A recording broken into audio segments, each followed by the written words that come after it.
निर्धन परिवार के बच्चों की शिक्षा सहायता हेतु मार्गदर्शक चैरिटेबल ट्रस्ट द्वारा संचालित गुरुकुल एवं प्रस्तावित गौशाला हेतु अपना अमूल्य सहयोग देने के लिए संपर्क करें श्री राकेश कृष्ण जी महाराज एवं श्रीमती पूजा पांडे जी से। Phone number 097174084645 08882203330।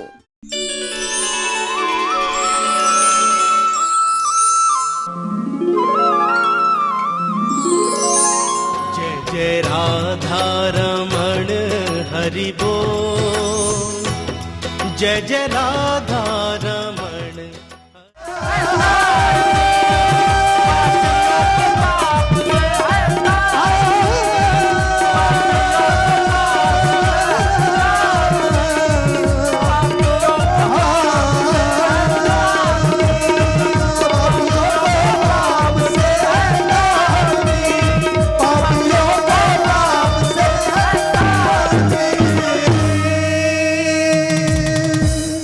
भागवत भगवान।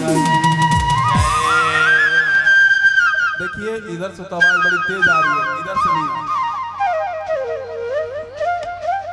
बोलिए भागवत भगवान की जय। श्री राधे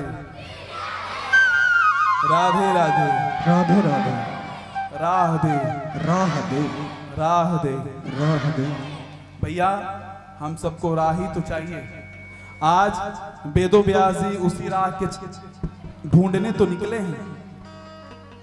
आज वेदो व्यास जी उसी रास्ते को ढूंढने निकले हैं। महाराज ने आज गणेश जी को बुलाकर भागवत जैसे ग्रंथ को आकार दिया है और उस भागवत को आप सब कई बार श्रवण कर चुके हैं। जैसे मैंने पूर्व में भी कहा, अगर समय रहा और ये जीवन रहा तो वो भी किसी दिन किसी समय आप सबको श्रवण करने का अवसर प्राप्त होगा। और ये ठाकुर की नगरी, आप और हम सब बस उसके खेवनहार हैं और कुछ नहीं। तो नारद जी के उपदेश से वेदो व्यास जी को परम शांति मिला है। महाराज ने भागवत जैसे ग्रंथ की रचना की जिसमें कि सिर्फ जीव को कैसे मुक्त होना है। भागवत सिर्फ जीव को मुक्त करना सिखाती है, ये समझ लीजिए। भागवत सिर्फ जीव को मुक्त करना सिखाती है भैया, और कुछ नहीं लिखा। बोले कि सब कुछ तो मैं पहले लिख चुका हूं, अब सिर्फ प्रभु के चरणों का बंधन करूंगा, सिर्फ प्रभु के चरणों का बंधन और कुछ नहीं महाराज। क्योंकि मैं ज्ञानी बन के भी देख लिया, अरे मैं धनवान बनकर भी देख लिया, लेकिन मुझे भैया कहीं शांति नहीं मिली। अगर मुझे कहीं शांति मिली तो उसके चरणों में मिली। आज उसके चरणों का बंधन करना है मुझे, उसके चरणों की मुझे प्रीति चाहिए, उसके चरणों की मुझे कृपा चाहिए। तो आज वेदो व्यास जी को असंतोष हुआ है नारद जी के द्वारा, उस असंतोष को दूर हुआ है महाराज का। और महाराज आज भागवत जैसे ग्रंथ की रचना किए हैं जो जन कल्याण के लिए आज सबके जीवन में ऐसी एक अविरल धारा बहती जा रही है जिसको हम सब समय समय पर श्रवण करते आ रहे हैं, सुनते आ रहे हैं। आगे के प्रसंग में श्री सूत जी महाराज और सौनकाद आदि ऋषियों ने प्रश्न पूछा है कि महाराज ये बताएं कि भागवत का तो निर्माण वेदो व्यास जी ने कर दिया, लेकिन इस निर्माण के बाद इसका पहला श्रवण का हकदार कौन बना? ये पहले भागवत किसने श्रवण की महाराज? इसके बारे में जानने की बड़ी लालसा है। कृपया करके आप ये बताएं कि इसको श्रवण किसने किया। पहली बार इस कथा को किसने श्रवण किया? अब यहां से भागवत के चरित्र का प्रसंग प्रारंभ हो रहा है। तो समय के अभाव के कारण कथा को हम हर प्रसंग को संक्षेप में ही श्रवण करते चले जाएंगे। तो आज सूत जी और सनकाद आदियों के ऋषियों के प्रश्न पे श्री सूत जी कहते हैं कि हे ऋषिगण, इस भागवत को पहली बार राजा परीक्षित ने श्रवण किया है और वेदोव्यास जी के पुत्र श्री सुखदेव जी महाराज ने इसको रसपान कराया है, श्रवण कराया है। लेकिन महाराज, हम ये भी जानना चाहते हैं कि ये राजा परीक्षित कौन है, इनका जीवन परिचय क्या है, ये कौन से वंशज से महाराज आते हैं, कृपया करके हमें इसके बारे में भी बताएं। अब देखिए, यहां से भागवत के प्रसंग प्रारंभ हो रहे हैं कि ये राजा परीक्षित कौन है और राजा परीक्षित को, जरा बच्चों को विनती है कि चुप का दान बख्शें।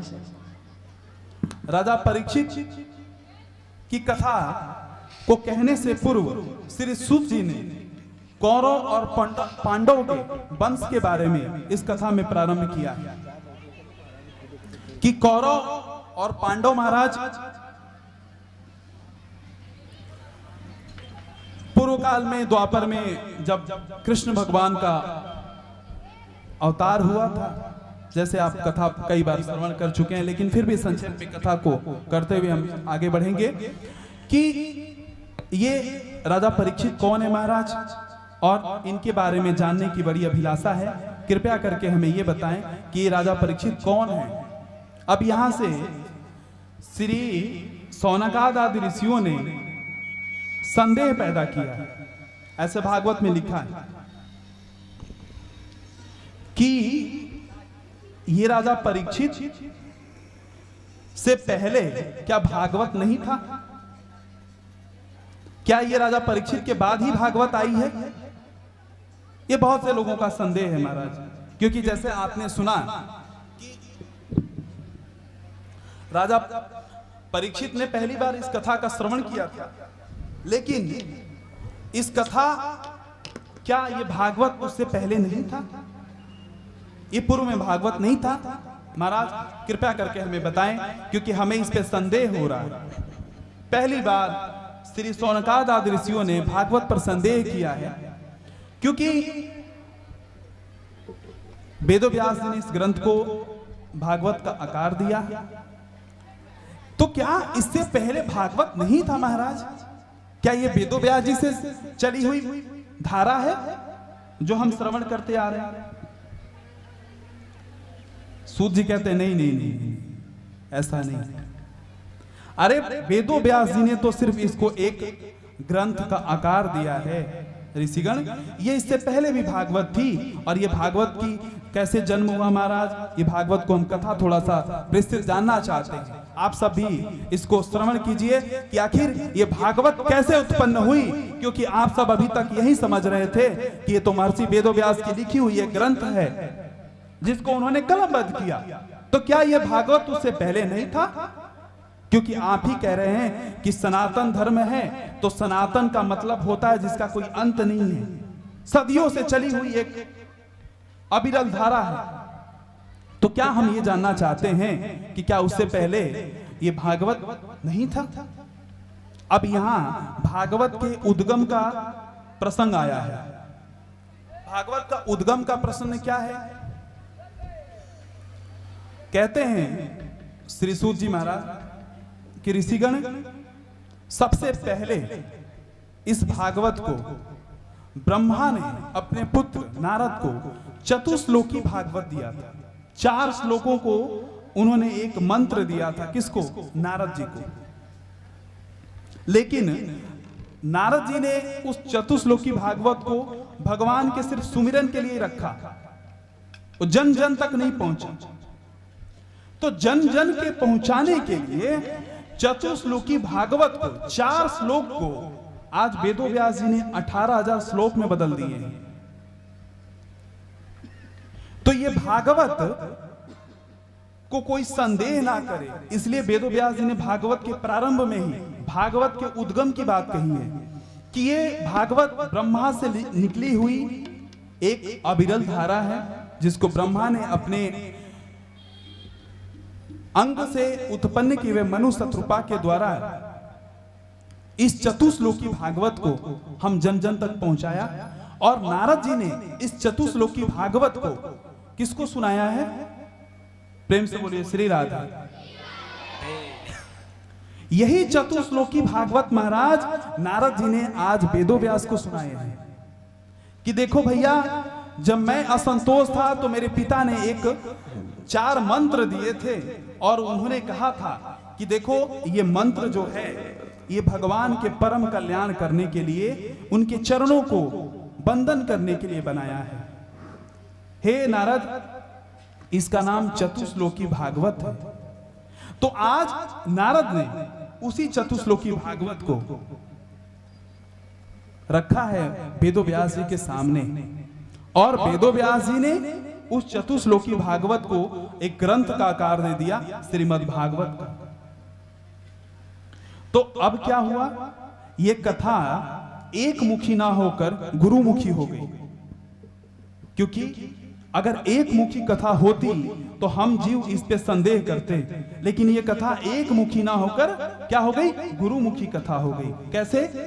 ब्रह्मा ने नारद को सुनाया, नारद ने वेदो व्यास जी को, वेदो व्यास जी से फिर ये कथा श्री सूत जी महाराज ने, फिर सौनकाद आदि ऋषियों ने, फिर सुखदेव जी महाराज के द्वारा राजा परीक्षित को प्राप्त हुई है। तो ये कथा एक मुखी ना होकर के ये कथा गुरुमुखी हो गई। इसलिए इस पे आप संदेह, हम जीव संदेह नहीं कर सकते, क्योंकि ये कथा एक मुखी कहाँ रही, ये कथा गुरुमुखी हो गई। तो ऋषियों का संदेह दूर हुआ है। आगे के प्रसंग में कहा है कि महाराज, हम ये जानना चाहते हैं कि राजा परीक्षित कौन हैं जिन्होंने पहली बार भागवत का श्रवण किया, कृपया करके हमें बताएं, क्योंकि उनके बारे में जानने की अभिलाषा है। वेदो व्यास जी कहते हैं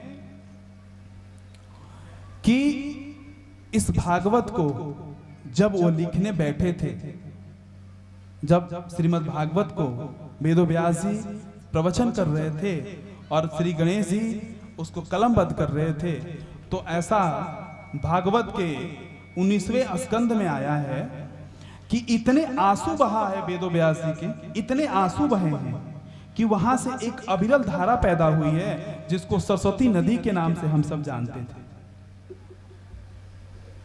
ये वेदो व्यास के आंसुओं की धारा है। इतने परमात्मा के चरणों में लीन हो गए थे कि आंसू की धार रुक ही नहीं रही, और गणेश जी उस ग्रंथ को अपने कलमबद्ध करते जा रहे हैं। आगे पूछा है कि महाराज राजा परीक्षित के बारे में आप बता रहे थे। श्री सूत जी कहते हैं, हाँ ऋषिगण, राजा परीक्षित के बारे में जानने से पूर्व उनके वंशज के बारे में जान लेते हैं। कौरव पांडव,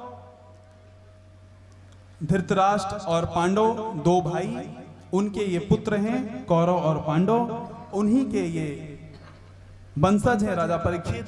लेकिन यहाँ पे ऋषिगण माने नहीं है। प्रेम से बोलो श्री राधा। श्री राधा। यहाँ पर ऋषिगणों का मन तृप्त नहीं हुआ है, कहते नहीं महाराज, हमें इसको विस्तृत से जानना है इस कथा को, क्योंकि आपने कहा है कि राजा परीक्षित पहली बार इस कथा के अधिकारी बने हैं, हम उनके वंशज के बारे में विधिवत जानना चाहते हैं। ये श्रीमद् भागवत में बड़ी विस्तृत चर्चा की है कि एक समय में पांडव और कौरव में, आप जैसे कथा में महाभारत में कई बार आपने प्रसंग सुना होगा, लेकिन संक्षेप में प्रसंग को करते हुए हम आगे बढ़ेंगे कि एक बार जब कौरव और पांडव की लड़ाई में पराजय हो गई कौरवों की, पांडव अपने अपने शिविर में जाके ठहरे थे और कौरवों की तरफ से 3 लोग जिंदा बच गए थे।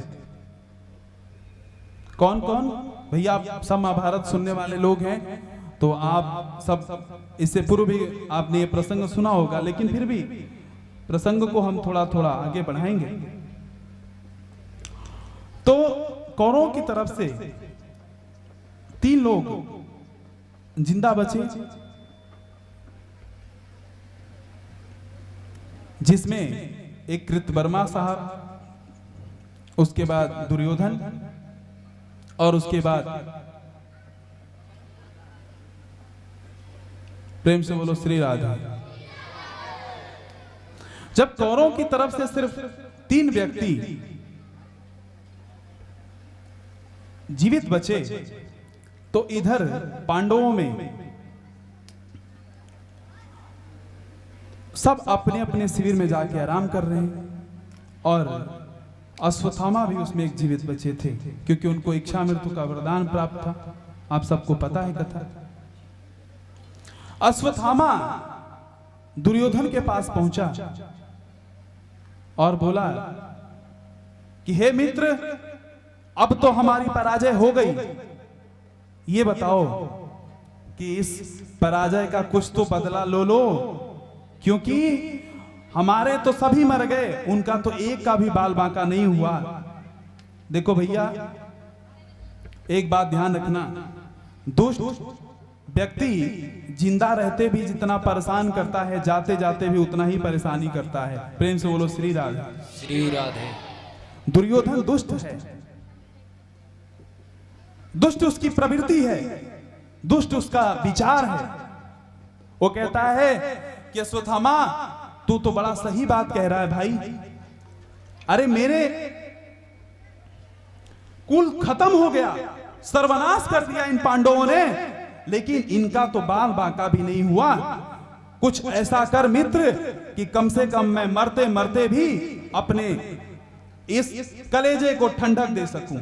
कुछ ऐसा कर, अरे कम से कम 5 को तो नहीं, 1 को तो मार के ला, इस कलेजे को ठंडक पहुंचे। देखो भैया, कह रहे थे दुष्ट जाते जाते भी दुष्टता करके जाता है। निर्धन परिवार के बच्चों की शिक्षा सहायता हेतु मार्गदर्शक चैरिटेबल ट्रस्ट द्वारा संचालित गुरुकुल एवं प्रस्तावित गौशाला हेतु अपना अमूल्य सहयोग देने के लिए संपर्क करें श्री राकेश कृष्ण जी महाराज एवं श्रीमती पूजा पांडे जी से। Phone number 0971 740 8645 0888220 33330।